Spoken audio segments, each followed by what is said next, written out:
Pause for a moment and try to answer one seemingly simple question. Are you certain that the life you are living right now is your first and only experience of existence? This is not about faith or religious beliefs, but about an honest look at your own experience. Why do specific fears accompany people from early childhood, even though nothing has happened that could have caused them?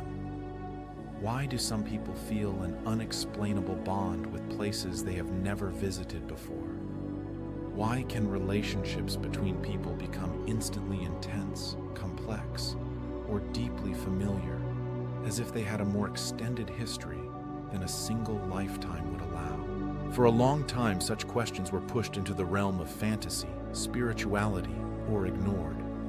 The modern world has accustomed us to thinking that everything necessary must be measurable, quantifiable, and enclosed within a laboratory model. Meanwhile, consciousness, who we are, what we feel, and what we experience, remains one of the most significant unresolved problems of science. We know it is connected to the brain, but we do not know whether it is produced by the brain or merely expressed through it. In recent decades, data have emerged that challenge the simple view of consciousness as a purely biological phenomenon. Researchers around the world have encountered cases that cannot be easily ignored or dismissed. Cases of children who speak about life before birth. Cases of memories, emotions, and reactions that do not fit the assumption that everything begins at birth. This film is not meant to convince anyone. Its purpose is to show that the question of reincarnation is neither naive nor detached from reality. It is a question that increasingly appears where simple answers come to an end. Before we move on to specific cases and research, we must clearly define what we mean by reincarnation in this material. This word is often burdened with so many meanings that calm analysis becomes difficult. For some, reincarnation means a religious system of karma, rewards, and punishments. For others, it is merely a metaphor for spiritual growth. In this film, we do not adopt any of these assumptions as a starting point. We are interested in only one fundamental question. Can consciousness exist independently of a single biological body? And can it, in some form, continue after physical death? This question is not as exotic as it might seem. Contemporary science still cannot answer what consciousness truly is. It cannot identify a place in the brain where the sense of self is created, nor can it identify a mechanism that explains the subjective experience of existence. If consciousness is more than a chemical reaction and an electrical impulse, then the possibility of its continuation ceases to be absurd. Reincarnation in this context does not mean the automatic transfer of a whole personality or memory. It may mean only the transfer of certain information, emotions, or patterns of experience. This is precisely how researchers who study children's memories of past lives approach the subject, with caution.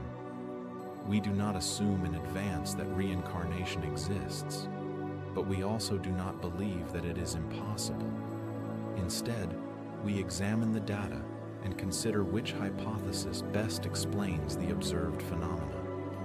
This approach is crucial because it allows us to separate belief from analysis and emotion from facts. Only on this basis can we honestly ask whether the classical model of a single life truly explains everything we observe. Before turning to modern research and specific cases, it is worth taking a broader view and asking, why does the idea of reincarnation appear in so many cultures, often independently of one another? Throughout human history, there have been societies that had no contact with each other for hundreds or even thousands of years. Yet, they developed remarkably similar beliefs about the continuity of life after death. In India, reincarnation formed the foundation of the worldview. In ancient Greece, it was the subject of philosophical reflection, not merely a matter of religious belief. In tribal cultures, children were sometimes recognized as returning members of the community, often based on behavior, memories, or emotional bonds. From a scientific perspective, this is highly intriguing. When a similar idea arises independently in different parts of the world, it cannot simply be reduced to a single cultural source. Of course, one can argue that people everywhere fear death, and therefore create narratives to soften that fear. But this explanation does not explain why these narratives often include elements such as returning to a specific family, recognizing places, and maintaining continuity in relationships and emotions. Moreover, in many cultures, reincarnation was not a romantic vision of another life, but a natural part of the world's order. It did not serve to comfort, but to explain what was observed. A child who displayed strange behavior or new details about the life of a deceased person was not considered special, but part of a larger process. This suggests that belief in reincarnation may have arisen not only from the need for faith, but also from recurring experiences that demanded interpretation. This cultural context alone is not proof, but it provides an important backdrop. It shows that the question of reincarnation is not a new trend or a product of modern spirituality. It is a question humanity has been asking for a very long time, likely because something in human experience does not fit the vision of a single, closed life. The strongest, and at the same time, most problematic for skeptics, data concerns children who spontaneously begin speaking about past lives. These accounts usually appear very early, often before the child understands the concept of death or has any religious knowledge. This is extremely important because it rules out many simple explanations based on suggestion or deliberate fabrication. These children do not tell abstract stories or symbolic tales. They speak of specific people, places, and events. They often claim to have had a different name, a different family, a different home. They describe everyday details of life, such as work, family relationships, and habits. In many cases, they also talk about their own death, often in an emotional way, as if recounting a traumatic event rather than an imagined story. What is most striking is that in some cases, the information provided by the children turns out to be verifiable. Children point to towns they have never visited, give the names of people they could not have known, and describe situations that took place before they were born. When researchers or families decide to check these details, they find that they correspond to the lives of real people who died under specific circumstances.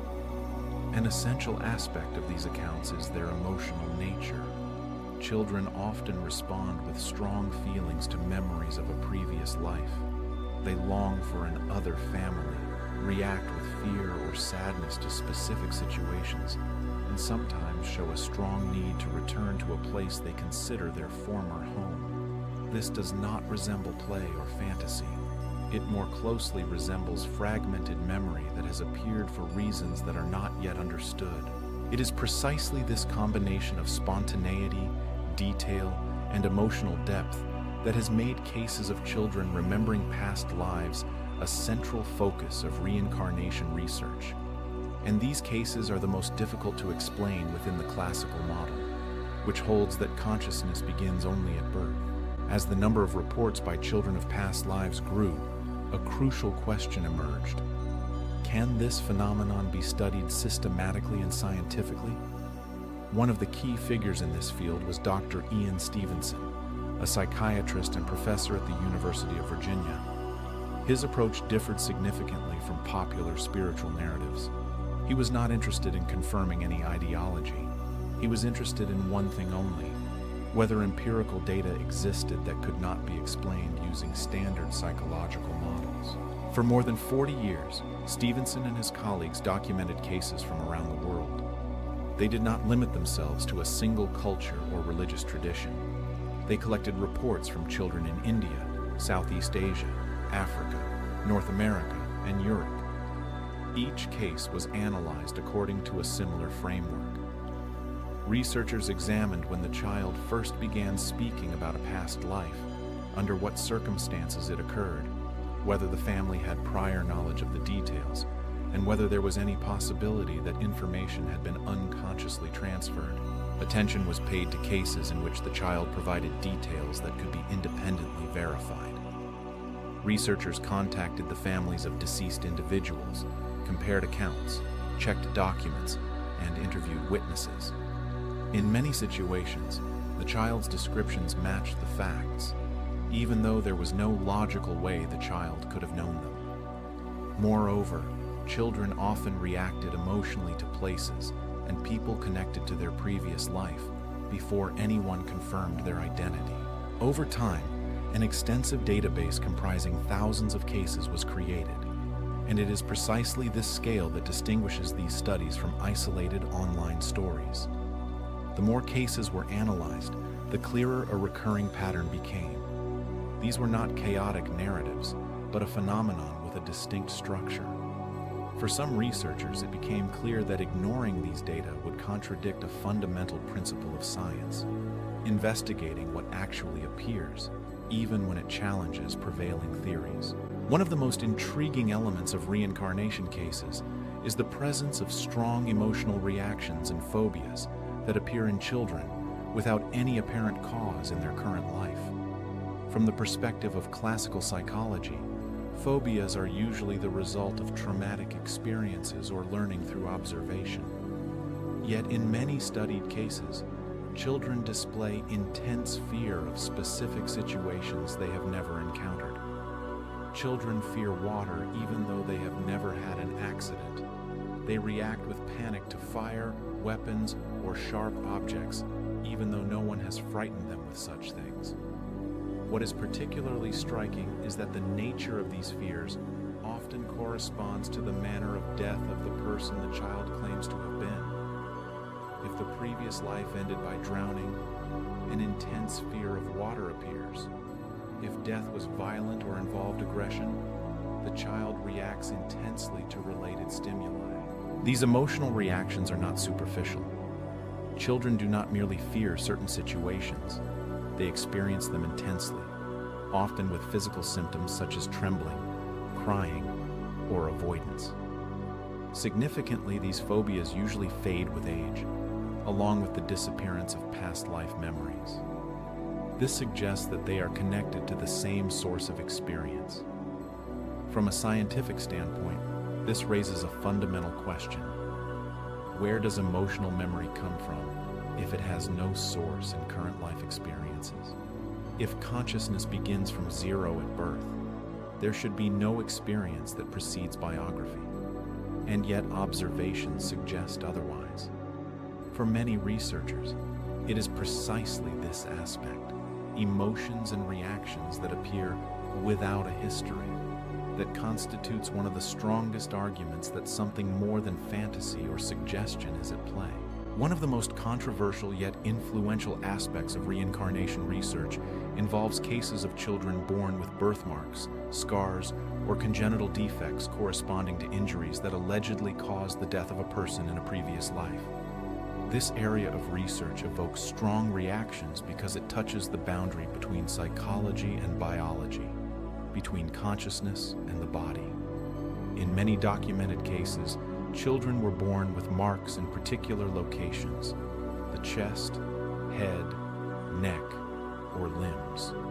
Birthmarks themselves are not unusual. However, in the examined cases, an additional element appears. The child describes the manner of their death, and the location and nature of the mark correspond to the fatal wound of the person they claim to have been. In the best documented cases, medical reports, autopsy records, or physician testimonies confirm the nature of the injuries. This raises a profoundly difficult question. How could information about an injury influence the formation of a developing body? Classical biology provides no mechanism for transferring such information between organisms. However, if we allow that consciousness or information can influence biological processes, such cases cease to be entirely absurd. Importantly, birthmarks are not the only element. Sometimes congenital defects, movement limitations, or unusual physical traits appear. which children themselves associate with events from a past life. For researchers, this is a highly challenging area because it requires moving beyond the traditional division between mind and body. Yet it is precisely these cases that are among the hardest to explain within a purely materialistic model. This does not automatically mean that reincarnation is the only possible explanation, but it does mean that dismissing these data simply because they are inconvenient would contradict an honest research approach. In these stories, the body appears not only as a biological object, but also as a carrier of information whose source extends beyond a single life. Any serious consideration of reincarnation must confront counterarguments. Skeptics most often point to four main explanations: family suggestion, cultural influence, coincidence, and false memories. Each of these arguments appears reasonable when analyzed in isolation and in weak cases. The problem arises when we attempt to apply them to the entire body of collected evidence. The suggestion assumes that parents or the environment unconsciously feed information to the child. However, in many documented cases, families did not believe in reincarnation and even tried to silence the child, finding their statements disturbing. It is difficult to speak of suggestion where there is neither intention nor willingness to support such a narrative. Cultural influence also fails to explain everything. Cases of children remembering past lives occur even in countries and environments where reincarnation is not a common worldview. Moreover, culture can convey a general idea, but it cannot provide detailed private information about specific people, families, and events. The argument of coincidence becomes weaker as the number of matching details increases. A single accurate fact may be considered a chance. But when a child provides dozens of details that together form a coherent and confirmed story, the probability of coincidence drops dramatically. False memories are a real phenomenon, especially in adults undergoing hypnosis. However, in reincarnation research, the strongest cases involve young children who did not undergo therapy and were not encouraged to search for past lives. Their statements appeared spontaneously and faded with age. All this leads to one conclusion: counterarguments explain some cases, but not all. And in science, the existence of a group of phenomena that remain resistant to alternative explanations is enough to conclude that the current model of reality is incomplete. When we place all the elements discussed so far side by side, spontaneous childhood memories, their emotional depth, the possibility of factual verification, the presence of phobias, and physical birthmarks, a key scientific question emerges. Which hypothesis best explains all these data rather than just fragments of them? Scientific reasoning is not about finding a perfect explanation, but one that accounts for the most significant number of observations with the fewest additional assumptions. Reincarnation, understood as the continuity of consciousness or the transfer of information between lives, meets this criterion in a surprisingly coherent way. It explains how children can know details about lives they never lived in this body. It explains why they react emotionally to places and people before any confirmation of identity. It helps explain why specific fears appear without traumatic experiences in the current life.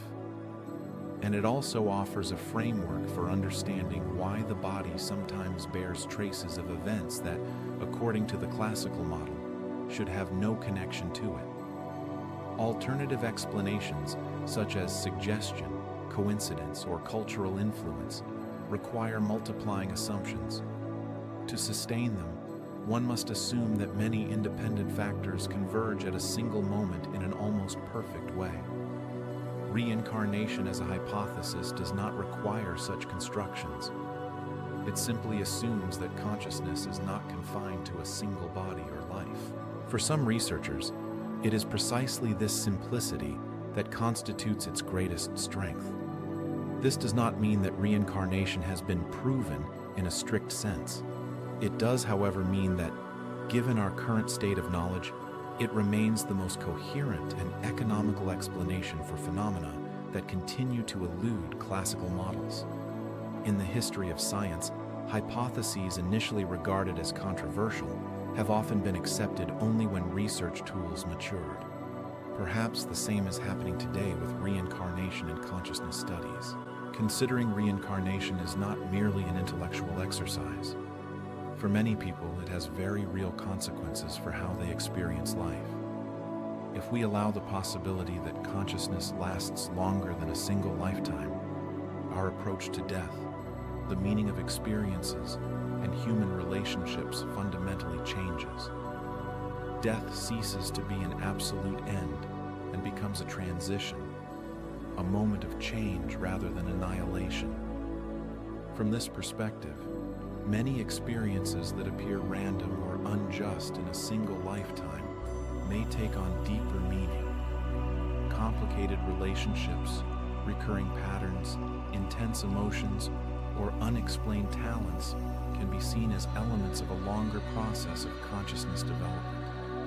This is not about justifying suffering, but about giving it a meaning that extends beyond one incarnation. For many people, the perspective of reincarnation is calming. It reduces fear of death, eases the pressure of time, and helps one view life with greater distance. At the same time, it introduces a sense of responsibility, not as a moral threat, but as an awareness that how we live this life may matter beyond it. Even if someone is not ready to accept reincarnation as a fact, the mere possibility of its existence can broaden one's thinking. It forces the question of whether the current model of reality truly exhausts everything we can experience as human beings. And often, it is precisely such questions that become the beginning of more profound reflection on consciousness, life, and who we truly are. In conclusion, let us return to the question from which everything began. Does reincarnation truly exist? Or is it merely a product of human imagination, an attempt to come to terms with death and give meaning to the unknown? After examining all the stories, research, and arguments presented, one thing becomes clear. The topic of reincarnation is neither unequivocal nor straightforward, but it is also not trivial or easy to dismiss. Today, we do not have a single laboratory experiment that definitively resolves the matter. Science rarely works this way, especially when dealing with phenomena as subtle as consciousness. Instead, we have a growing body of data suggesting that the classical model of a single life in consciousness confined to the brain may be incomplete. Cases of children remembering details of past lives, emotional reactions preceding present life experiences, and physical birthmarks corresponding to past injuries all form a picture that is difficult to dismiss as mere coincidence, honestly. Perhaps the most honest stance is neither blind belief nor automatic rejection. It could be openness combined with critical thinking. Reincarnation need not be a dogma to be a hypothesis worthy of further study, and it does not need to be proven beyond a reasonable doubt to provoke deep reflection on the nature of life and death. The most important question you can ask yourself now may not be, is this certainly true? A more fundamental question might be, what would change in my life if I allowed the possibility that consciousness does not end with the death of the body? How would it affect the way you treat yourself, other people, your relationships, and your own experiences? Would you look at your life with greater calm, distance, or perhaps greater responsibility? This film is not meant to provide ready-made answers. It is intended to leave you with a question that may continue to work within you long after it ends. The development of consciousness does not lie in quickly finding answers, but in the willingness to ask ever more profound and more courageous questions. And reincarnation, whether it ultimately proves to be a fact or not, is one of those topics that can permanently change the way we look at life.